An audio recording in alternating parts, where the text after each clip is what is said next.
అందరికీ నమస్కారం. ఈరోజు రేపు ఉదయం 25వ తారీఖు ఓజీ పవన్ కళ్యాణ్ గారి యొక్క చిత్రం రిలీజ్ సందర్భంగా మేము మిత్రులందరికీ నేను ఒకటి మనవి చేసుకోవాలనుకుంటున్నా. ఓజీ సినిమా అనేది ఒక వినోదమైన సబ్జెక్టు. అది వినోదం కోసం చూసే సబ్జెక్టు. అది దాన్ని కొంతమంది మిత్రులు అంటే సింపుల్ ఎక్కువ వద్దు కానీ కొంతమంది మిత్రులు కొంతమంది దాన్ని కూడా విమర్శిస్తున్నారు. ఇది సబబు కాదు, నేను మనవి చేసుకుంటున్నా.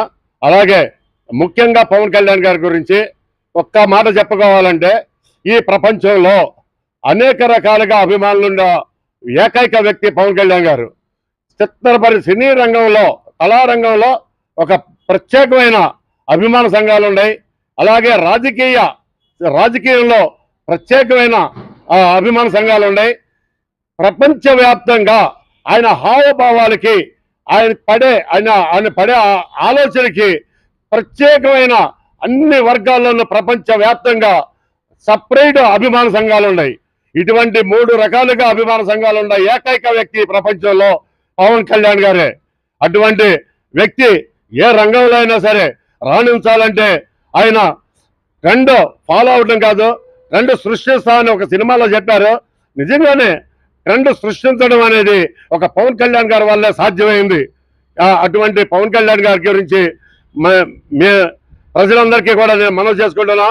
ఓజీ సినిమాని చక్కగా బాగుంటే చూడండి, 1కి 2 సార్లు చూడండి ఇంకా బాగుంటే.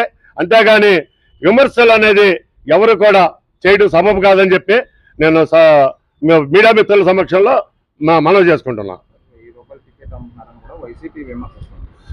₹1000 టికెట్ అనేది గతంగా అనాదిగా ఈ రోజున కాదు, ఎప్పుడో పూర్వం ఎన్టీ రామారావు దగ్గర నుంచి కూడా ఎప్పుడు టికెట్ 2 రెట్లు 3 రెట్లు లేకపోతే బయట బ్లాక్లో ఆ రోజుల్లోనే ₹30 టికెట్ ఉన్నప్పుడు ₹500కి ఎన్టీ రామారావు సినిమాలు చూసాం, అక్కినే నాగేశ్వరరావు సినిమాలు చూసాం, అడ్డాయి చిరంజీవి గారి సినిమాలు, సూపర్ స్టార్ కృష్ణ సినిమాలు అన్నీ కూడా ఆ రోజుల్లోనే చూసాం.